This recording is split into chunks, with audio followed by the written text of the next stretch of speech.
Santapan Harian Jumat 27 Maret 2026.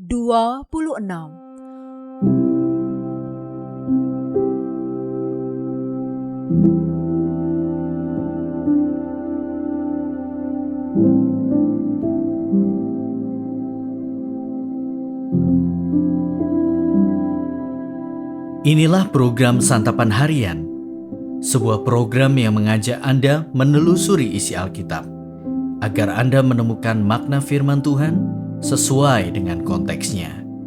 Santapan Harian tertuju bagi Anda yang ingin memiliki kehidupan rohani yang segar, kuat, dan sigap. Hari ini kita akan membaca Yohanes pasalnya yang ke-16, ayat 16 hingga ayatnya yang ke-33. Namun sebelumnya, mari kita berdoa. Di dalam keheningan saat ini, kami menyendengkan telinga ini untuk mendengarkan kebenaran firman-Mu ya Allah. Di dalam Putra-Mu, Kristus Yesus, kami berdoa. Amin. Yohanes 16 ayat 16-33. Sesaat lagi kamu tidak melihat aku lagi, dan juga sesaat lagi kamu akan melihat aku.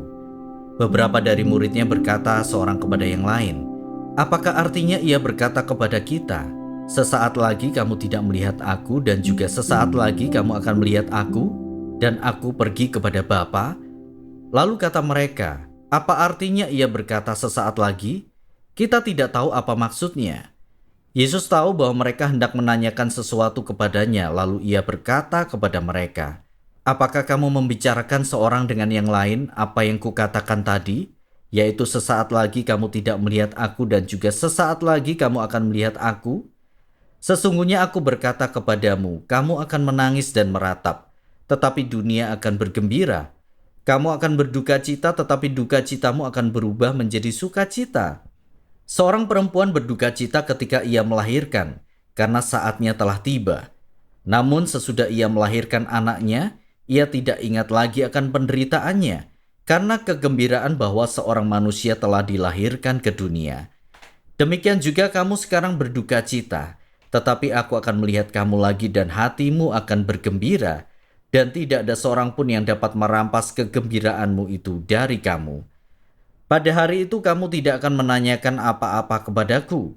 Sesungguhnya aku berkata kepadamu, segala sesuatu yang kamu minta kepada Bapa dalam namaku akan diberikannya kepadamu. Sampai sekarang kamu belum meminta sesuatu pun dalam namaku. Mintalah maka kamu akan menerima, supaya penuhlah sukacitamu. Semuanya ini kukatakan kepadamu dengan kiasan. Akan tiba saatnya aku tidak lagi berkata-kata kepadamu dengan kiasan, tetapi terus terang memberitakan Bapa kepadamu. Pada hari itu kamu akan memohon dalam namaku. Tidak aku katakan kepadamu bahwa aku meminta kepada Bapa bagimu, sebab Bapa sendiri mengasihi kamu, karena kamu telah mengasihi aku dan percaya bahwa aku datang dari Allah. Aku datang dari Bapa dan aku datang ke dalam dunia. Aku meninggalkan dunia pula dan pergi kepada Bapa. Kata murid-muridnya, lihat, sekarang engkau terus terang berkata-kata dan engkau tidak memakai kiasan. Sekarang kami tahu bahwa engkau mengetahui segala sesuatu dan engkau tidak perlu orang bertanya kepadamu. Karena itu kami percaya bahwa engkau datang dari Allah. Jawab Yesus kepada mereka, percayakah kamu sekarang? Lihat, saatnya akan datang, bahkan sudah datang, ketika kamu akan dicerai-beraikan masing-masing ke tempatnya sendiri, dan kamu meninggalkan aku seorang diri. Namun aku tidak seorang diri, sebab Bapa menyertai aku. Semuanya itu kukatakan kepadamu supaya kamu beroleh damai sejahtera dalam aku. Dalam dunia kamu menderita penganiayaan, tetapi kuatkanlah hatimu. Aku telah mengalahkan dunia.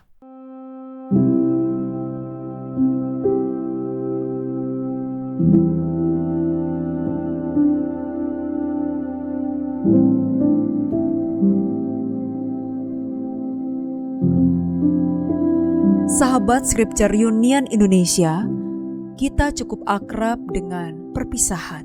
Namun dipisahkan oleh kematian dapat memberikan perasaan yang campur aduk. Saat saudara seiman kita yang setia dipanggil pulang ke surga, apakah kita bersedih atau bersyukur atas kesaksian hidupnya. Tuhan Yesus mempersiapkan murid-muridnya tentang masa sulit yang akan mereka alami, yaitu penganiayaan yang akan datang dan karya Roh Kudus bagi umat Allah. Sekarang, waktunya sudah semakin dekat bahwa para murid tidak akan melihat Tuhan Yesus lagi. Tuhan Yesus menegaskan bagaimana perpisahan ini akan memberi sukacita yang kekal, yang tidak dapat digantikan oleh apapun. Perpisahan dengan Tuhan Yesus akan membuka jalan langsung kepada Bapa di surga, sehingga para murid dapat datang kepada Bapa setiap saat dalam doa yang dinaikkan dengan nama Tuhan Yesus sebagai materai penjaminnya. Inilah wujud sukacita kekal yang disediakan Allah melalui kurban Tuhan Yesus Kristus. Bagaimana perpisahan dengan Tuhan Yesus secara ragawi justru menjadi jalan kepada Allah Bapa melalui persekutuan rohani yang tidak lagi dibatasi oleh ruang, waktu, maupun kematian. Inilah yang menjadi kemenangan sejati iman dalam Kristus dan jaminan damai kekal. Ketika itulah para murid mulai menyadari bagaimana karya keselamatan yang dikerjakan Tuhan Yesus tidak akan membiarkan mereka sendirian. Penganiayaan dan penderitaan mungkin mencerai-beraikan mereka, tetapi Tuhan Yesus menjamin penyertaan dan damai sejahtera dari surga. Damai yang kita alami sebagai orang percaya adalah anugerah pemberian Tuhan Allah. Ketika kita berduka karena ditinggal orang yang kita kasihi, yang juga percaya kepada Allah, apa landasan kekuatan kita? Adakah kita melihat pemeliharaan melalui kasih Allah yang menuntun kita?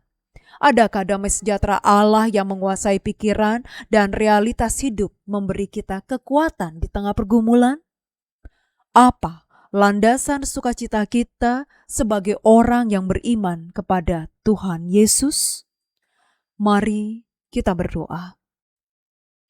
Saat gelombang mengguncang, kami tetap tegar berdiri dan merasa damai, karena kami berlindung dalam hadirat-Mu.